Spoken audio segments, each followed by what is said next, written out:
child attended camping at our cabin. Love it.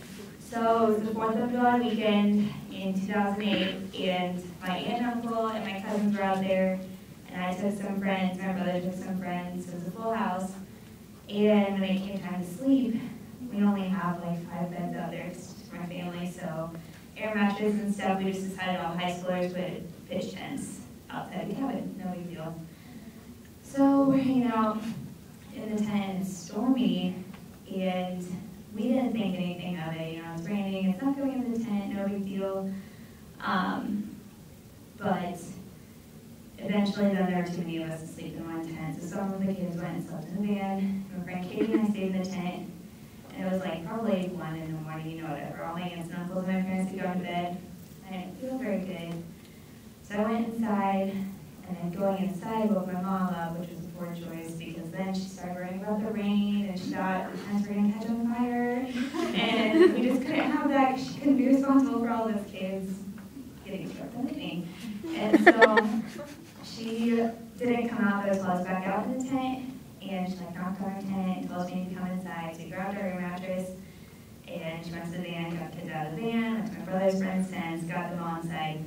So then we're sleeping on the cement floor. No big deal. Not really camping, sleeping on the floor in the cabin. And the next morning, we all got up, and my mom was like, I didn't realize how many of you kids were out there because, you know, we didn't have enough blankets, whatever. Not a big deal. Made a big breakfast, everybody was fine, everybody was happy. And my friend Joe came up after breakfast, and he's like, thanks for putting my tent away. And I was like, I didn't put your tent away. My dad probably did, whatever. So we just went on doing whatever, and later he was like, your dad didn't put my tent away either. And so then he was thinking about it.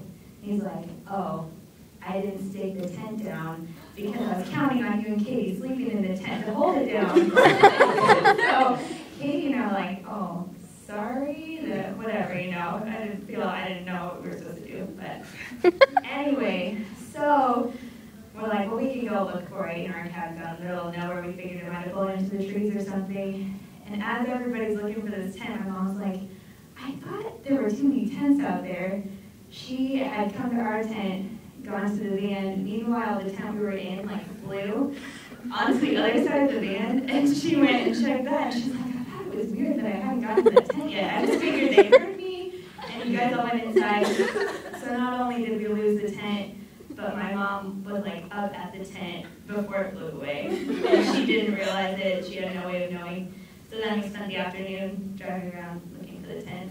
We didn't find it, but we figured that the beavers downstream had a nice new home.